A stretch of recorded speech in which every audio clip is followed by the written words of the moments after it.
Hello, everyone. My name is Eric, and I'm from the D20 Initiative. I'm over here with Tyler, Hello. and we're going to be starting up a series on how to play Dungeons and Dragons 5th Edition.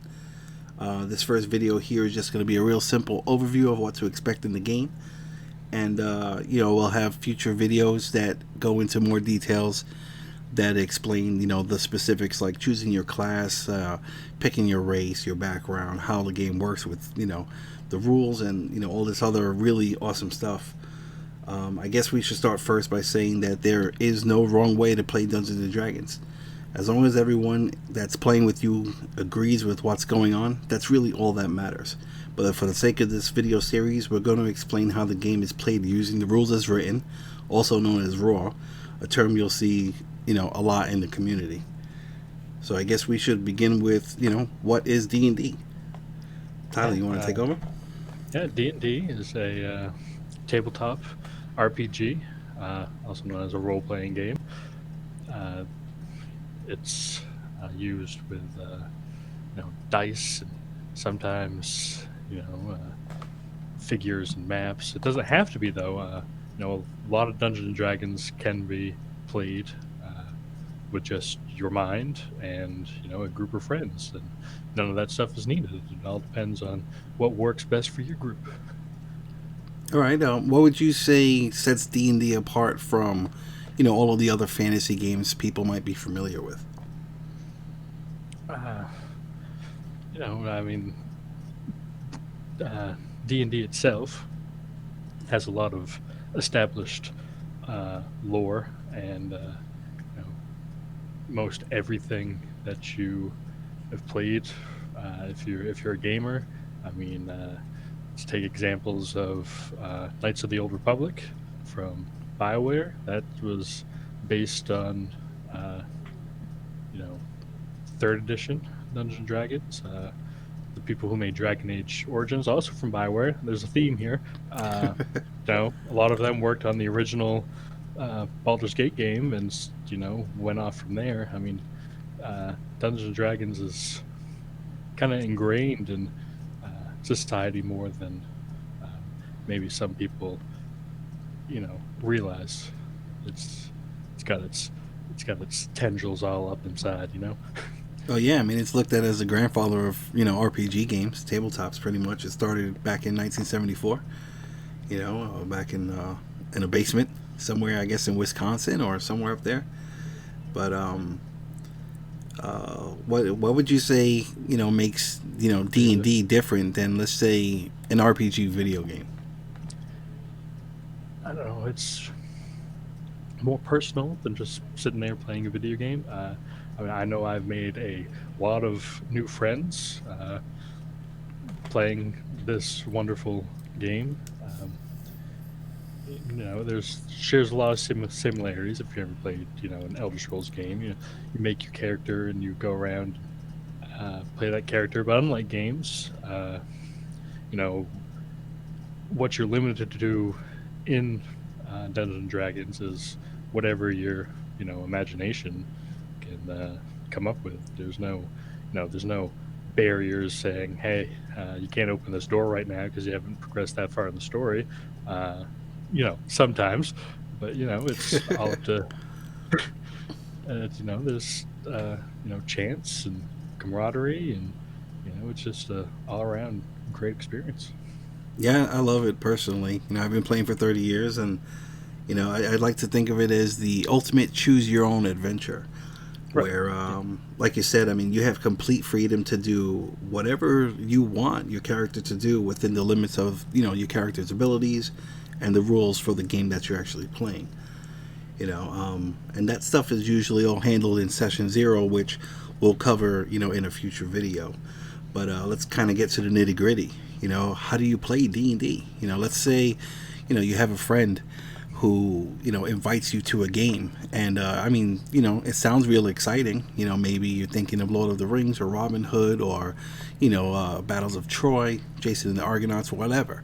But it's like, okay, you have a game coming up in a week. What do you do? How do you play? What do you need? Uh, the first thing is an open mind. I mean, it's overwhelming the amount of information and little things that would make somebody go crazy try to learn it all at once.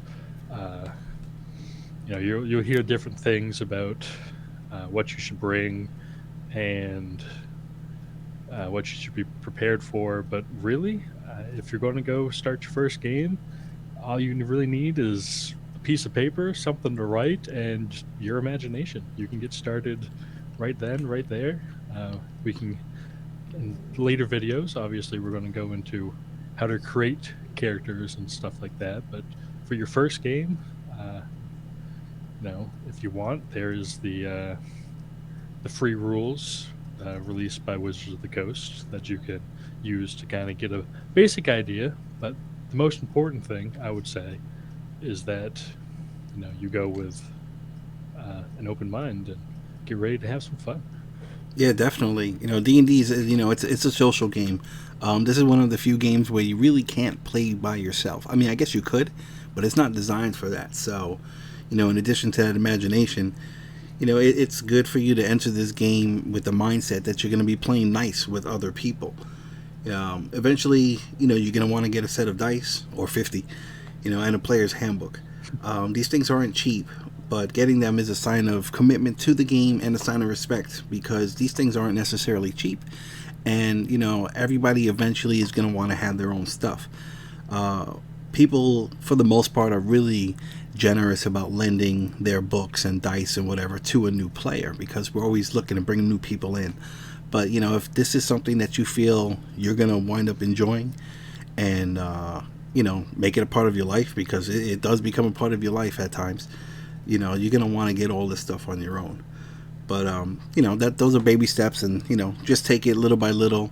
And, as Tyler mentioned, the SRD rules are free online. We're going to have a link for that down, in the description below the video. And we're also going to have a link for some really convenient cheat sheets that you can, print out. That way you can have a lot of the basics, on hand until you get these books, So, all right, so let's say you finally, you're getting into a game, and you got to make arrangements. How long do these games normally take? Like, what's going to be involved when you actually do show up to your first game? A normal gaming session, it's different here and there, but you can expect around 4 hours. That's usually the sweet spot for gaming sessions. If your sessions only, say, once a month, sometimes you'll go longer, or if it's weekly, sometimes you'll do shorter but more. But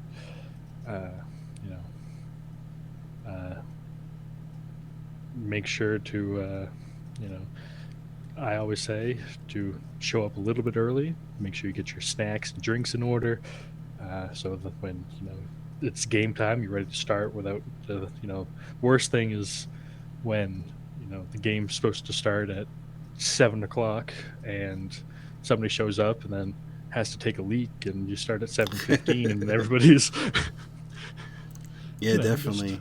Yeah, because even though the average games, let's say, are around 4 hours, obviously some will be shorter, some will be longer. That time goes by really quick. It does. Especially when you have a good game going. If there's a lot of action, if you're immersed, and everybody's having a good time, that time comes and goes, without you even realizing it. So, all right, we got like a general understanding of like the super basics, but there's still a lot more involved. Can we get to the actual playing of the game, and what do you need to do to start that? Well, after getting a basic understanding, which is often learned by hopping into a game and learning as you go, you'll want to make a character. But before that, let's discuss the basic types of rolls you'll be making while playing the game. There are 3 major types of rolls: ability checks, saving throws, and attack rolls. Ability checks use a modifier associated with your ability scores or stats if you're an old school gamer. You take the d20, roll it, then add your ability score modifier. If you're making an intelligence check and your modifier is a +2, you'll add that number to the number rolled on the d20. Sometimes a more specific type of ability check is called for, and that's where your skills will come into play. When you're building a character, you'll choose certain skills that help flesh out what a character may be good at doing. Some may be naturally talented, but some will have spent time training in that skill, giving what's called a proficiency bonus. It's just another number that you'll add to what you roll on the d20. We'll get into that in another video. This is just about the basics. The next type of major roll is a saving throw. Tyler, why don't you tell us about that? Yeah, a saving throw is almost like a ability check, but usually it's called for when you are asked to avoid some sort of danger or poison or something. So if you're sitting there fighting a dragon that breathes on you, you're gonna want to see how how well you can avoid that fire breath. So on the character sheet, which we'll get to, you'll have a certain section for saving throws, and you roll a d20. You find that ability that the dungeon master asked you to make. They'll set a certain difficulty class for the attack. You roll it, add up the numbers, and the DM will describe to you what happens if you succeed or fail. All right, sounds pretty simple. What about the last roll, which is the attack roll? Why don't you tell us about that? Because that one comes up a lot. Yeah, attack rolls. It's whether you're shooting a goblin with an arrow or smashing a skeleton with a mighty hammer. It's all resolved with an attack roll. Your attacks are associated with a certain ability. Sometimes it's strength if you're wielding a maul, or if you're a finesse rogue, you'll be stabbing people with daggers or with bows, or shooting them with bows. And each attack is the same kind of check. You roll a d20 and add any relevant modifiers, and that will go against a monster's AC or armor class, which your DM will have. And if it meets or exceeds its armor class, you hit, and then you proceed to roll damage. Also, if you do roll a 20 on the d20, that during combat, that is called a natural 20 or a critical hit, and some awesome stuff happens when that comes up. So, but we'll cover that in a later video. Yeah, definitely. Whether it's your first natural 20 scene or your 8,000th, it's I can't even say that right. It's still just as exciting when they come up. One of the biggest things is you'll get to do extra damage or some additional effects. But like Tyler said, we'll get into more details in the future on a different video. All right. So now we get into a little bit about making your character. Your character is going to be composed of a race, a class or multiple classes, a background, and an alignment. The amount of different combinations you can make is almost infinite. They can be as different as everyone here on this planet. While you're making your character, you'll want to think about the setting your character will be used in. That's important because, say your dungeon master is setting up a game similar to Lord of the Rings. You're not going to bring a cyborg Jedi Care Bear into that game. You should talk with your DM. You might want to talk with your other players to see get some ideas, to see what kind of character would fit. You don't need to stick to the tropes of modern role-playing games. Your party doesn't need a tank, it doesn't need a healer, it doesn't need 2 DPSs. You're not going to go raiding in World of Warcraft, but it is a cooperative experience, and you do want to make sure that your character isn't going to conflict with the rest of the party. I mean, these games go on for months, years, and just like in real life, if you're playing with somebody or know somebody that's annoying or selfish, sometimes it just it just doesn't work out. People get annoyed with your character. That leads to party conflict, and that's a whole nother can of worms that we'll have to, you know, talk about later. But just Yeah, we'll definitely touch on that, about party composition and just like the social contracts that are assumed when you, hop into a D&D game with a bunch of different people. Um, yeah, as mentioned earlier, just, everybody's here to have fun, and, again, as mentioned earlier, there's a lot of stuff that is going to be glossed over, but don't be intimidated by it. Everybody was a beginner at some point. And like I said, I mean, I've been playing this for a long time. 5e, I've only been, playing for about 2 years, and I'm still learning stuff, every single time that I play.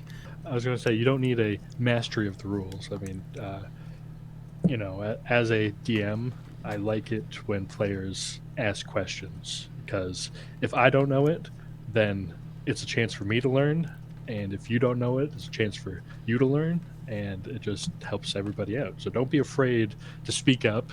Uh, Everybody makes mistakes. Don't be afraid to make mistakes.